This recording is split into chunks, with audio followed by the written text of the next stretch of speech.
मैं भी इस अवसर पर आप सबको विजयादशमी की बहुत बहुत बधाई, बहुत बहुत शुभकामनाएं इस अवसर पर देना चाहता हूं।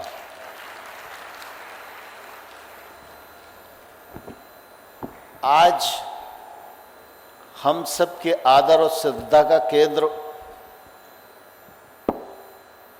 जिनके योगदान के कारण माँ भारती के पैरों में पड़ी हुई स्वतंत्रता की बेड़ियां कटी और देश को स्वतंत्रता मिली, ऐसे राष्ट्रपिता महात्मा गांधी जी का भी जन्मदिन है। मैं उनके चरणों में भी इस मौके पर नमन करना चाहता हूं, उनके प्रति श्रद्धा व्यक्त करना चाहता हूं। ऐसे पवित्र दिन पर विक्रांत विश्वविद्यालय में जितेंद्र महेश्वरी जी की उपस्थिति में कुलाधिपति जी ने विधि संवाद का कार्यक्रम आयोजित किया है। दिन और कार्यक्रम दोनों का योग और संयोग ऐसा है, इससे निश्चित रूप से इस कार्यक्रम की महत्ता और बढ़ जाती है।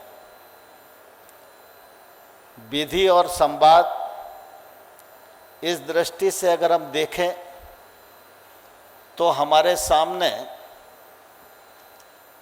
जितेंद्र महेश्वरी जी और उनके साथ अनेक न्यायमूर्तिगण उपस्थित हैं। उनकी उपस्थिति इस बात का परिचायक है कि यह कार्यक्रम कितना महत्वपूर्ण है और वो इस कार्यक्रम के लिए निश्चित रूप से अधिकृत भी हैं, प्रश्न के लिए भी और जवाब देने के लिए भी और उद्बोधन और मार्गदर्शन के लिए भी। इसलिए इस कार्यक्रम में बहुत कोई लंबी बात की जाए, इसकी आवश्यकता मुझे प्रतीत नहीं होती। लेकिन कार्यक्रम है तो निश्चित रूप से मुझे कुछ कहना ही चाहिए। हम सब जानते हैं कि हमारा देश दुनिया का सबसे बड़ा लोकतंत्र है और जब हम लोकतंत्र की बात करते हैं तो लोकतंत्र के महत्व को भी हृदयंगम करना चाहिए। इस लोकतंत्र के पीछे जो हमारे पूर्वजों की एक बड़ी यात्रा है, वह यात्रा भी हम सबके स्मरण में होनी ही चाहिए। आमतौर पर अगर हम यह सोचते हैं कि आज़ादी के लिए कोई नारे बने, आज़ादी के लिए कोई जुलूस निकला, कुछ लोगों ने जेल यात्राएं की और देश आज़ाद हो गया, मैं समझता हूँ ऐसा नहीं है। समय समय पर विधि और संविधान, देश और लोकतंत्र और इस लोकतंत्र को प्राप्त करने के लिए जो हमारे पूर्वजों की बलिदानी गाथा है, उसको भी स्मरण करते रहना चाहिए। मैं कभी कभी सोचता हूँ कि आज़ादी के पीछे जिन हमारे पूर्वजों की भूमिका रही, अगर उनके मन में जरा सा भी स्वार्थ आ जाता, जरा सा भी अपना पराया आ जाता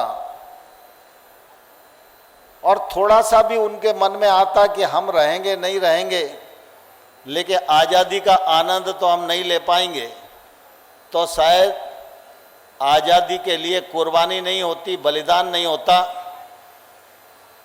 और हमारे पूर्वजों के बलिदान के परिणाम स्वरूप ये लहू से सनी हुई महत्वपूर्ण आज़ादी हम लोगों को मिली है, महत्वपूर्ण संविधान हम लोगों को मिला है, महत्वपूर्ण लोकतंत्र हम लोगों को मिला है। और इसलिए इस लोकतंत्र की सिर्फ रक्षा ही नहीं करना, इसको अक्षुण्ण बनाए रखना हम सब लोगों की जिम्मेवारी है। हमारे लोकतंत्र में संसद है, विधानसभाएं हैं, कार्यपालिकाएं हैं, न्यायपालिका है, पत्रकारिता है, ये सभी लोकतंत्र के घटक हैं। सबकी अपनी अपनी भूमिका है।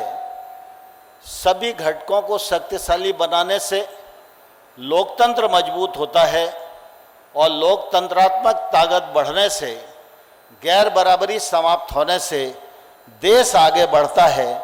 और जिस देश को विश्व गुरु बनाने की कल्पना हम सब लोग मन में संजोए रहते हैं, उसके पीछे निश्चित रूप से हर व्यक्ति के योगदान की आवश्यकता है। हम सब सौभाग्यशाली हैं कि स्वतंत्रता तो हमें मिली, लेकिन स्वतंत्रता के पश्चात हमारे अनेक विद्वान मनीषियों ने भारत को एक ऐसा संविधान दिया जो उस समय भी प्रासंगिक था और आज भी प्रासंगिक है और आने वाले कल में भी यह प्रासंगिक बना रहेगा। इतने बड़े देश में कई बार चूक होती है, कार्यपालिका से भी हो सकती है, संसद और विधानसभाओं से भी हो सकती है, लेकिन सबका भरोसा और सबका विश्वास हमारी देश की न्यायिक व्यवस्था पर है और हम इस पर गौरव कर सकते हैं।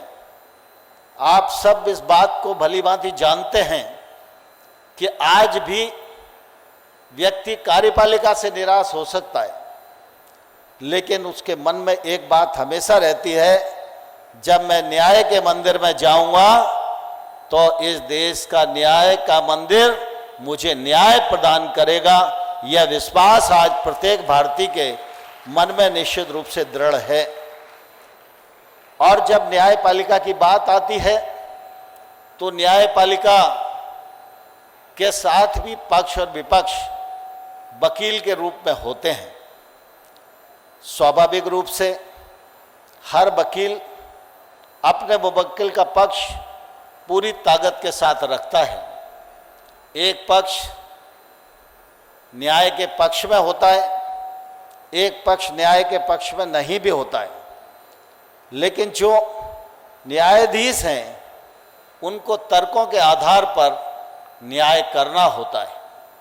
और मैं समझता हूँ अभी तक की जो हमारी न्यायपालिका की यात्रा रही है, उस यात्रा से हमारे देश में अनेक निर्णयों के माध्यम से न्यायपालिका की विश्वसनीयता और मजबूत हुई है। न्यायपालिका की भूमिका और मजबूत हो, इसके लिए आवश्यकता है कि अच्छे वकील हमारे समाज में खड़े हों। मैं समझता हूँ देश के बहुत सारे विश्वविद्यालय, बहुत सारे महाविद्यालय विधि संकाय के छात्रों को अध्ययन करा रहे हैं, उनको डिग्री होगी और वो वकील बनकर निकलेंगे। लेकिन मैं समझता हूँ कि जब विश्वविद्यालय में विधि संवाद जैसी कल्पना आवे और गांधी जी के जन्मदिन और दशहरे के पावन पर्व पर न्यायमूर्ति गणों की उपस्थिति में यह संवाद होवे, तो मैं समझता हूँ ये वकीलों की गुणवत्ता बढ़ाने वाला एक ऐसा कदम होगा जो आने वाले कल में मील का पत्थर साबित होगा।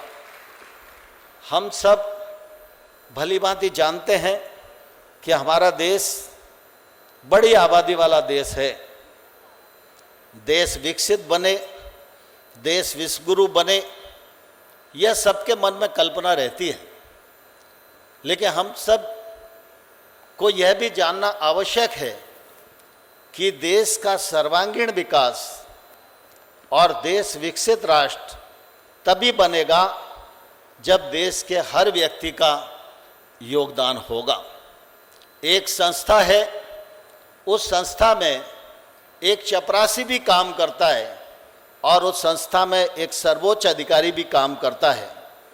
सबकी अपनी अपनी भूमिकाएं, अपने अपने दायित्व हैं, लेकिन सर्वोच्च अधिकारी अपना दायित्व पूर्ण करता है और एक चपरासी अपना दायित्व ईमानदारी से पूर्ण करता है, तभी संस्था सर्वोच्चता के शिखर पर पहुंचती है।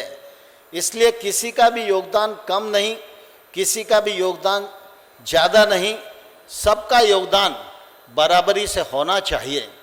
मुझे प्रसन्नता है, मैं प्रधानमंत्री जी के विजन को सलाम करना चाहता हूँ।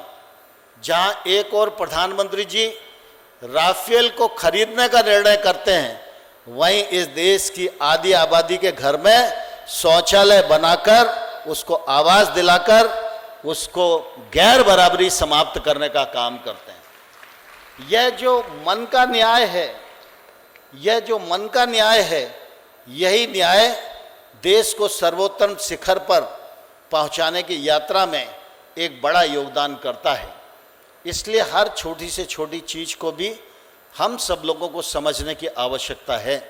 विधि संवाद के इस पावन पर्व पर जो हमारे विद्यार्थी भाई और बहन यहाँ उपस्थित हैं, मैं उनके उज्जवल भविष्य की कामना करता हूँ और मैं उन्हें यह आग्रह करना चाहता हूँ कि आप वकील बनो, लेकिन मन में ये नहीं रहना चाहिए कि साधारण वकील बन के ही अपने दायित्व की इत्सरी कर ली। वकील बनो, अच्छे वकील बनो, साखदार वकील बनो। आपकी साख जनता में भी हो और आपकी साख न्यायपालिका में भी हो।